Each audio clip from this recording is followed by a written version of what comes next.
ये कहानी है उस क्षण की जब भारत की आजादी की लड़ाई ने पहली बार गांव की मिट्टी को छुआ। ये कहानी है एक ऐसे सत्य की जिसने साम्राज्य की नींव हिला दी, और उस व्यक्ति की जिसने सत्य को हथियार बनाया, महात्मा गांधी का भारत आगमन। महात्मा गांधी 9 जनवरी 1915 को दक्षिण अफ्रीका से भारत लौटे। दक्षिण अफ्रीका में उन्होंने नस्ल भेद के खिलाफ सत्याग्रह के प्रयोग किए थे। भारत लौटने के बाद गांधी जी ने तुरंत राजनीति में सक्रिय भूमिका नहीं निभाई।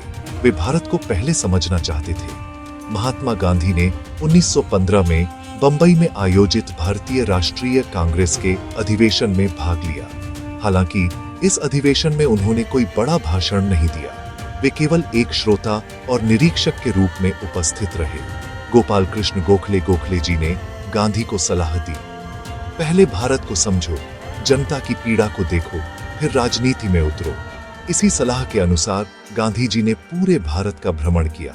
चंपारण स्थित है, वर्तमान बिहार राज्य में नेपाल सीमा से सटा हुआ क्षेत्र आज इसे पूर्वी चंपारण और पश्चिमी चंपारण जिलों में बांटा गया है। चंपारण की समस्या क्या थी? 3 कठिया प्रथा।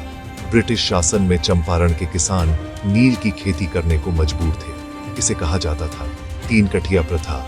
किसान को अपनी जमीन के 3/20 हिस्से पर नील की खेती करनी अनिवार्य थी। नील की कीमत बहुत कम मिलती थी। किसान कर्ज और शोषण में फंसे रहते थे। चंपारण में अंग्रेज नीलों के खेतों और फैक्ट्रियों को यूरोपीय प्लांटर ट्रस्ट और नील कंपनियां संचालित करती थीं। इनका उद्देश्य था अधिकतम लाभ, किसानों का शोषण, भारतीय न्याय प्रणाली का दुरुपयोग। गांधी जी को चंपारण कौन लेकर गया? राजकुमार शुक्ल स्वयं चंपारण के किसान थे। उन्होंने गांधी जी से बार बार अनुरोध किया, आप चलिए चंपारण, हमारे दुख को देखिए। अंततः 1917 में महात्मा गांधी चंपारण पहुंचे। गांधी जी के सहयोगी चंपारण सत्याग्रह में गांधी जी के प्रमुख सहयोगी थे राजेंद्र प्रसाद अनुग्रह, नारायण सिन्हा, जे.बी. कृपलानी, महादेव देसाई, नरहरि पारेख। इन्हीं में से डॉक्टर राजेंद्र प्रसाद बाद में भारत के पहले राष्ट्रपति बने। चंपारण सत्याग्रह 1917। गांधी जी ने किसानों के बयान दर्ज किए, अदालत के आदेश को चुनौती दी, अहिंसक असहयोग अपनाया।